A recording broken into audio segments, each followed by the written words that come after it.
Shout out all viewers still here. Today we got an individual from the Philippines, a Filipina nurse. I know that sounds stereotypical, but hear me out. We got one who decided to be a vlogger, and she seems like she has a fairly successful channel. How many subs does she have or followers? I'm stuck on YouTube. 35.2K. All right, cool. So you can see so far she is attractive. She's cute.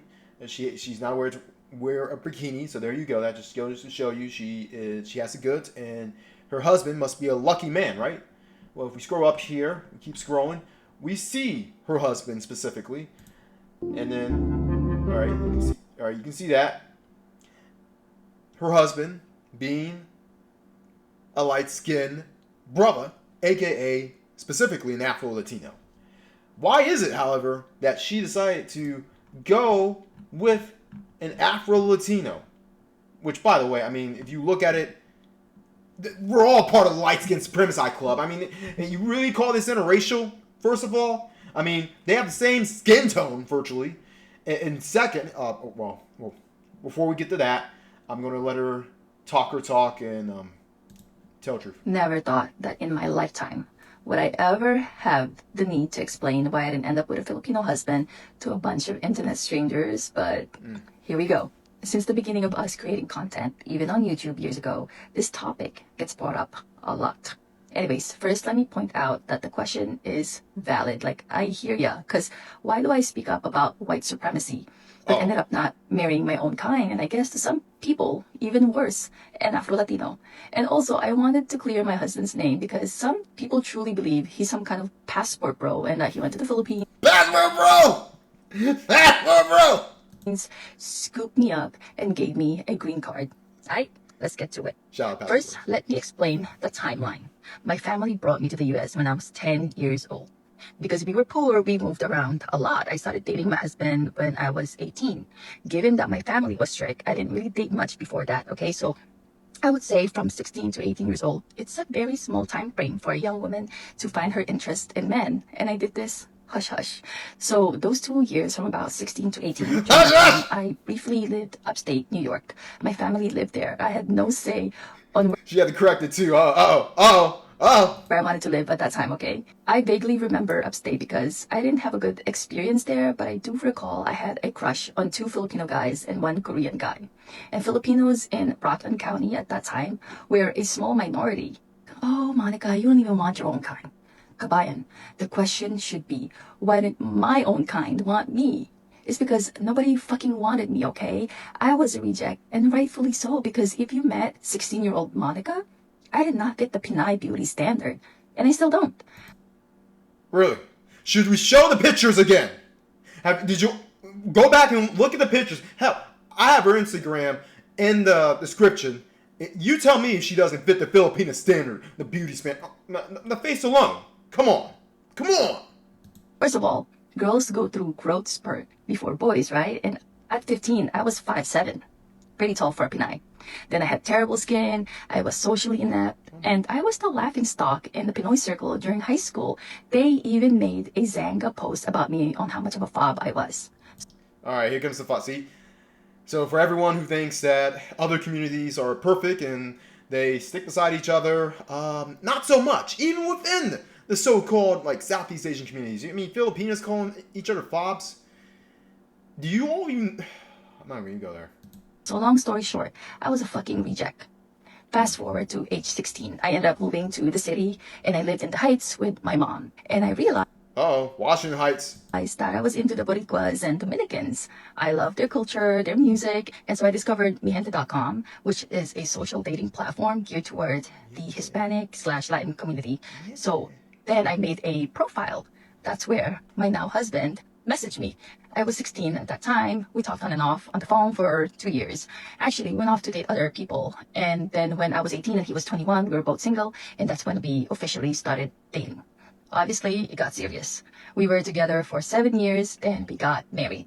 We've been inseparable for 18 years now. And I'm so grateful I found my forever person, my best friend, my ride or die. And I have to stop right there because if I talked about him, I'll be sitting here talking about how great he is for hours. And to everyone who stayed till the end, thank you. I hope you found your forever person like I did.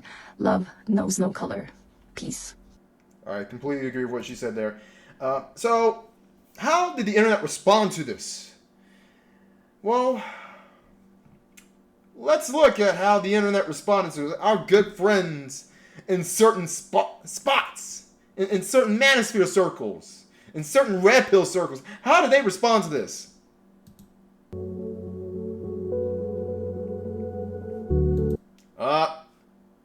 Yeah, that's what I thought. Exactly. The usual suspects. The typical response.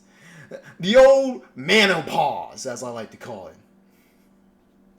What is it? Oh, here comes the stats. 99.99%. Remember those stats, guys. What? Oh, my goodness. Came from a place... Oh, my goodness.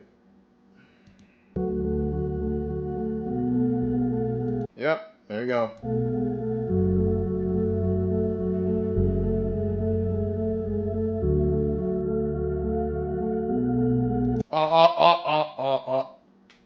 This, ladies and gentlemen, is the epitome behind the anger.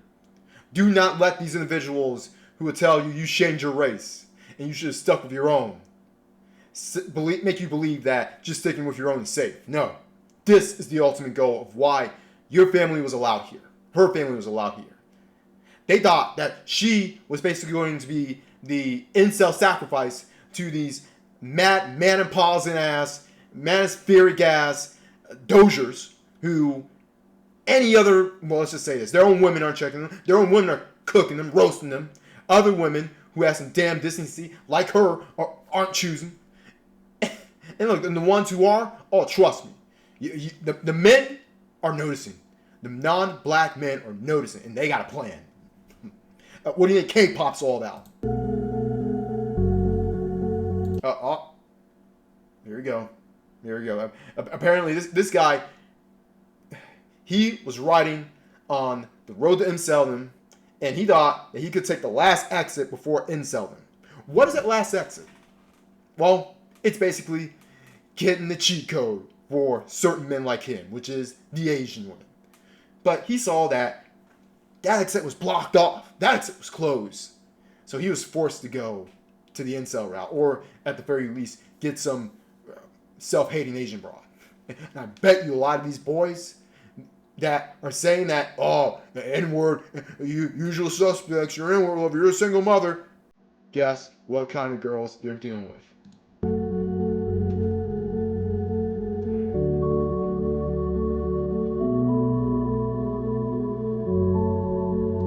All right, and the last two comments you saw, were these even Filipino guys who said that? My bet is that 50% of them, at least one of them, were non-Filipinos. I'm just saying. And we got some more of this. We got some more. I had zero intent on making my entire personality about shedding light on what racism and bigotry is. And I said previously that I didn't want to niche down because I want to talk about everything. I was only supposed to be talking about lifestyle and finance. I really just want to leave this all behind. And I'm just so ready to move on. Yet, here I am, learning about new bigoted terms from Social Media Academy. I had to look this up. Never did I imagine a society at this day and age, people would be so triggered to see an Asian woman with an Afro-Latino. A Southeast Asian woman with an Afro-Latino. I thought Southeast Asians were at the bottom of the earth. I thought Southeast Asians specifically, especially Filipinos, I thought they were the jungle Asians, right? And that's not my words. That's the words of people who say comments like this. And I thought Afro-Latinos were freaking more bottom than African Americans. You're not even an N-word. You're an African who went on the wrong side of the world. But apparently they still care. They still care. And this guy's light skinned. He's part of light skinned supremacy. I thought he passed when it came to the brown paper bag test. I thought he wasn't big, and he probably isn't any taller than 6 foot. Now, I'm not trying to cook him, but let's be honest. I thought he was light enough in order to get the thumbs up. Oh wait, yeah, We're still in the one drop rule US of A, right? Oh, this is not Latin America. This is not Europe. This isn't even Southeast Asia for that matter. Sheesh. Carlos. And Carlos. Oh, his name's we got a Nick Fluentes on our hands. Hold on. Damn.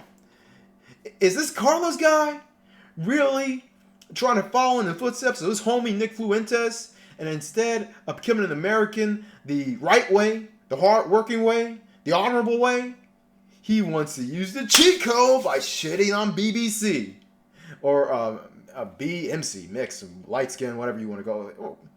See, I'm telling you, these individuals who come here, they already have that mindset. A lot of them who choose the good old USA, they have that mindset, or they're susceptible to that mindset. Because I'm telling you, the good ones, and not all the immigrants who come here are bad, as you can see from this lovely lady.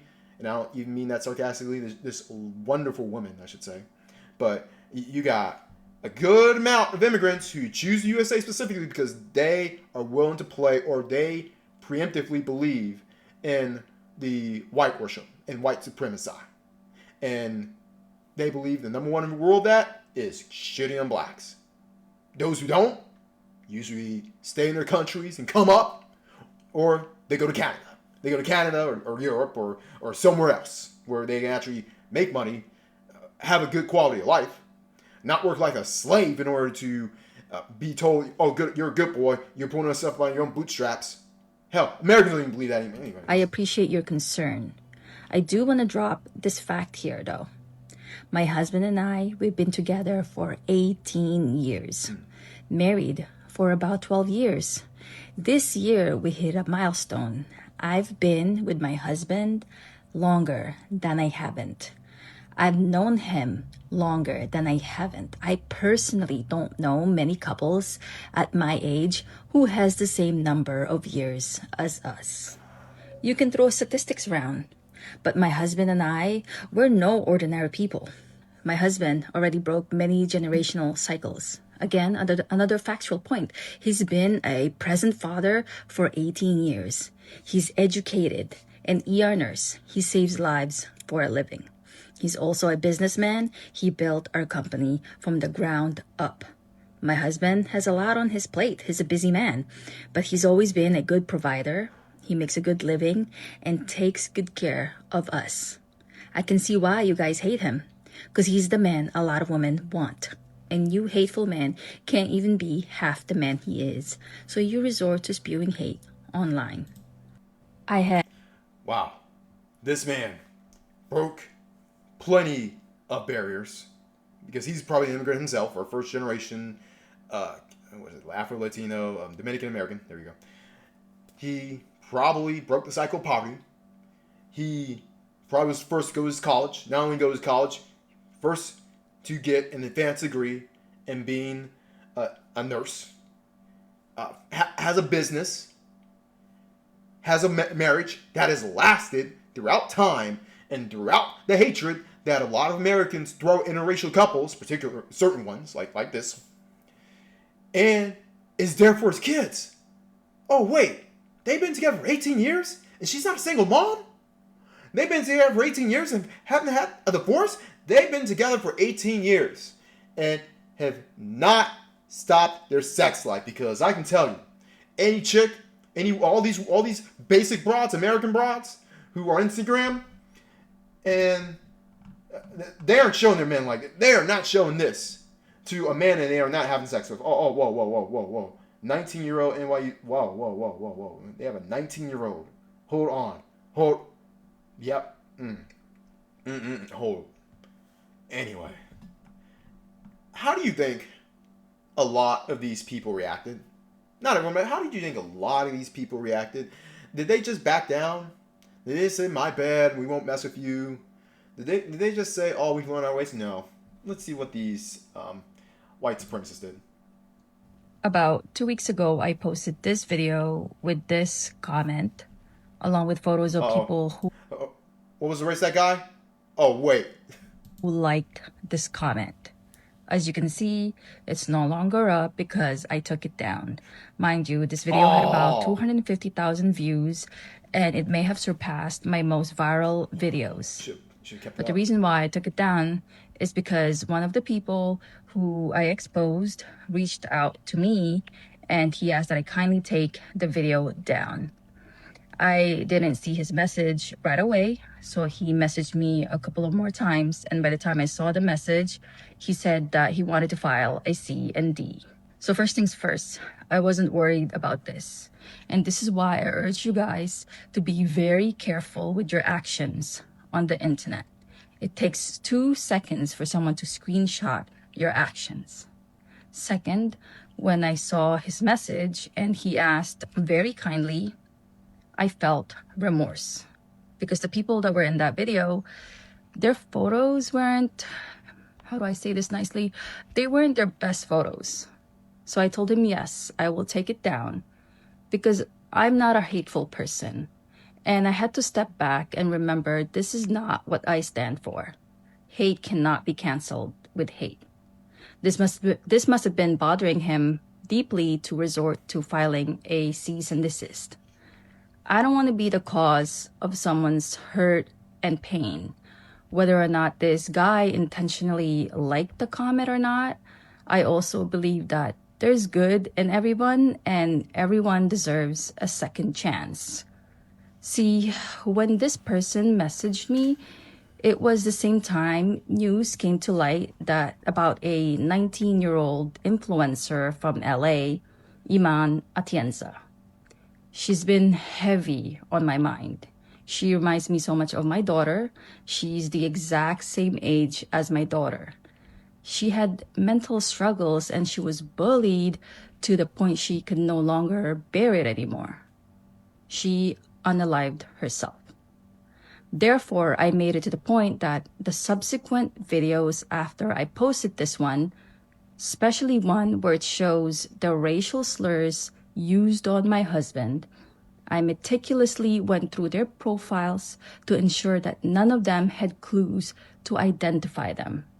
As a nurse and as a creator, I feel I have the duty and responsibility to do no harm.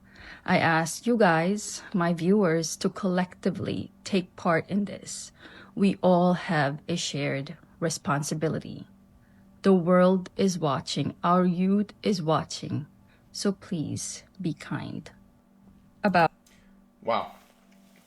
And with all that hatred that she received, and especially her husband, she decided to take the high road out of all that, where she would have been justified in roasting and cooking, and which, I mean, that just would actually go down to their level. But she was also justified in getting some, when this is something I would have done, she would be justified in calling up lawyers.